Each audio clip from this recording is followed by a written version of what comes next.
Olá, meus amigos e irmãos, sejam muito bem-vindos ao canal Teologia Saudável. No vídeo de hoje nós vamos falar sobre a Igreja do Diabo. A Igreja do Diabo, na verdade, é um livro, um livreto, um mini conto de Machado de Assis, tá? Esse conto de Machado de Assis vai ser a base para o nosso vídeo de hoje. Machado de Assis como nós sabemos, um dos maiores nomes da literatura brasileira, um dos maiores escritores da literatura brasileira. Este foi o fundador da Academia Brasileira de Letras e ele, de forma sutil, sempre em suas obras, ele fazia críticas sociais, tá? Então, o livro A Igreja do Diabo fala de um dia em que o diabo teve uma ideia.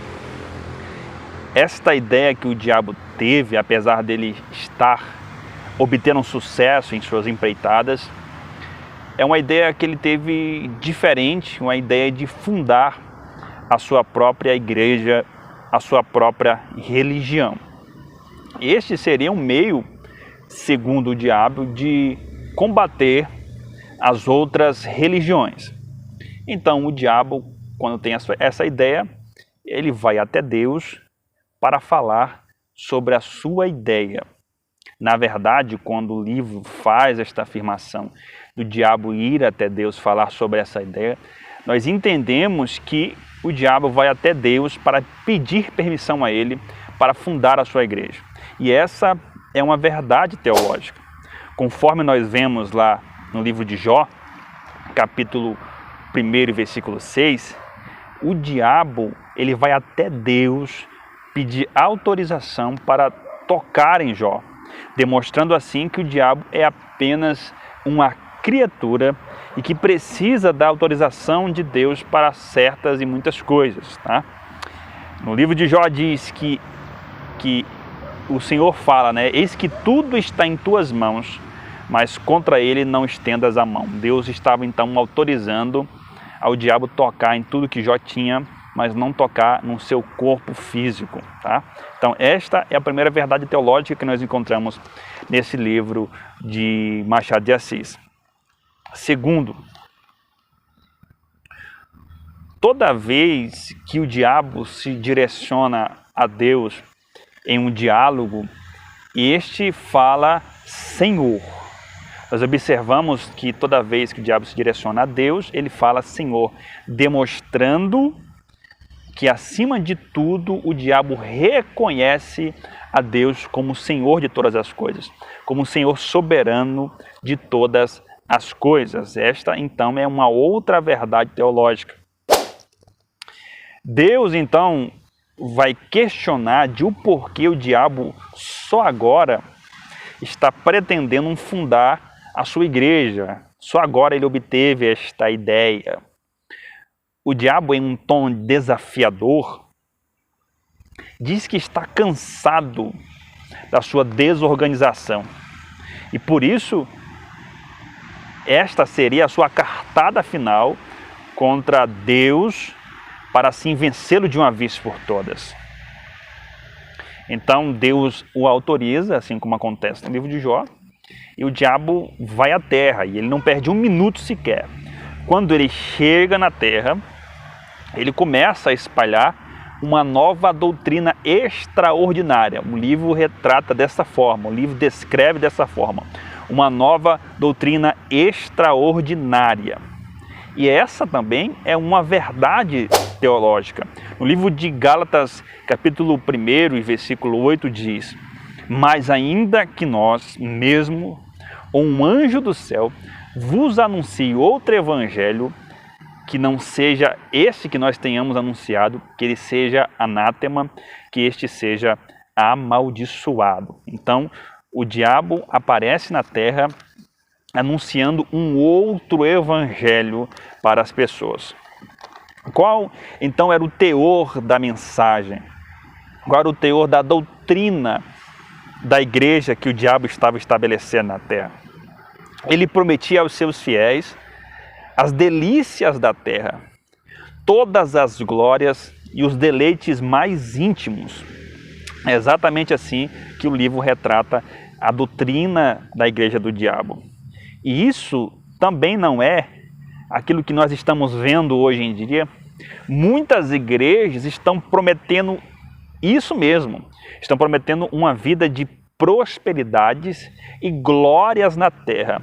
Coisas que Deus jamais prometeu, coisas que Deus jamais prometeu aos seus fiéis. Então, igrejas estão fazendo conforme este teor da doutrina da igreja do diabo, prometendo glórias e deleites, coisas mais íntimas que o evangelho nunca prometeu. O diabo, então, confessava que ele era sim o diabo. Ele, quando se direcionava para as pessoas, ele dizia: eu sou o diabo de fato, mas eu me apresento para vocês para dizer que tudo o que as pessoas falaram de mim, na verdade, era mentira. As religiões mentiram sobre mim, mas uma verdade teológica aqui, porque a Bíblia diz que Satanás, sim, ele é o pai da mentira. Ele é o pai da mentira. A pregação do diabo, então, ela consistia em transformar o pecado em não pecado. Ou seja, agora o que fora proibido é permitido. O que Deus disse que era errado, agora está sendo o certo. A pregação do diabo era essa: não tem nada a ver. Você pode fazer, você pode viver feliz nessa terra.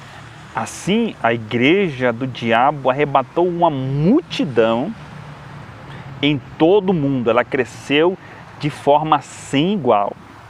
O diabo, nas suas pregações, na sua mensagem, ele usava de eloquência e de persuasão, de palavras persuasivas para conquistar os seus fiéis. E essa também é uma realidade que nós vivemos hoje, né? Em muitas igrejas há o evangelho coach, o evangelho da prosperidade, o evangelho coach que usa de palavras bonitas para enganar as multidões, para conseguir fiéis, mas que na verdade não refletem a realidade do evangelho. A igreja do diabo também era uma igreja que aceitava a todos. O livro descreve dessa forma: é uma igreja que aceita a todos. E isso também reflete a nossa realidade hoje em dia com as chamadas igrejas inclusivas. Essas igrejas inclusivas que aceitam membros de todos os tipos, independente da sua opção sexual. Independente daquilo que eles vão fazer com o seu corpo. A pregação do diabo também condenava o amor ao próximo, a solidariedade. Ele dizia que nós não temos que ter o amor ao próximo, temos que condenar as práticas de ajudar ao próximo. E essa também é uma realidade que nós estamos vivendo hoje, porque nós estamos vivendo o que o famoso ditado diz: é cada um por si e Deus por todos. Não existe amor ao próximo, não existe solidariedade. E a Bíblia também fala disso, né? Em Mateus capítulo de número 24, versículo de número 12. Quando ele diz que por se aumentar a iniquidade, o amor de quase todos se esfriará. Então esta já é uma realidade que nós estamos vivendo.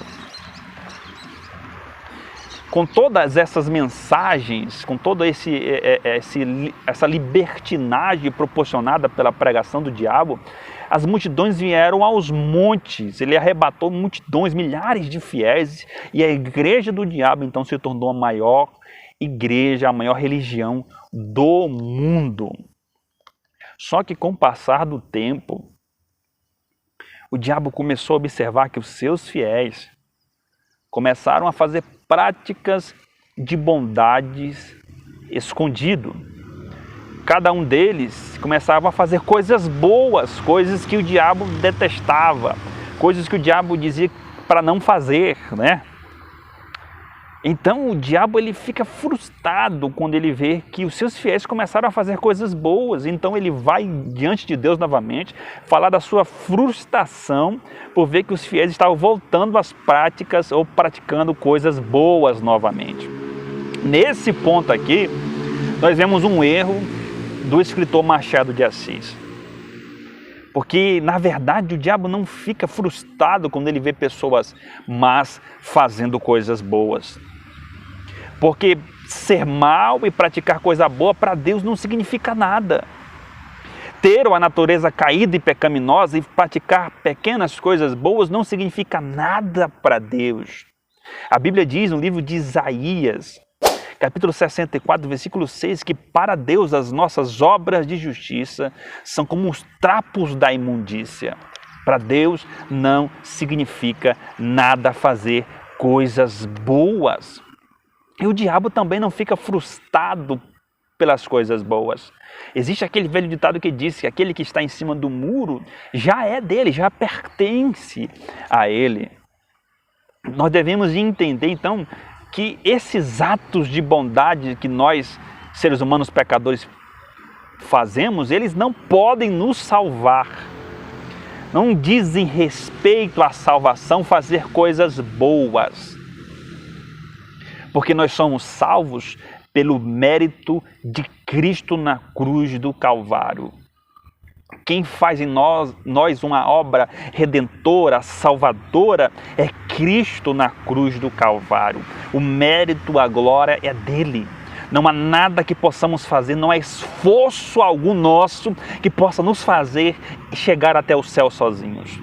Todo o mérito é de Cristo na cruz do Calvário. Assim nós vamos concluir que a doutrina do diabo já está presente no nosso meio. Que a igreja do diabo está presente no nosso meio e está ativa. E muito bem ativa. Cabe a nós, como servos de Deus, escolhidos de Deus, sabermos diferenciar o evangelho falso do evangelho verdadeiro. Ore a Deus e peça a Ele direção do Espírito Santo para que você ande conforme o seu querer, a sua vontade, principalmente dentro das verdades bíblicas. Não procure uma igreja mais próxima da sua casa. Procure uma igreja mais próxima da sua Bíblia. Que Deus em Cristo te abençoe. Não se esqueça de se inscrever neste canal e de compartilhar esse vídeo. E até o próximo.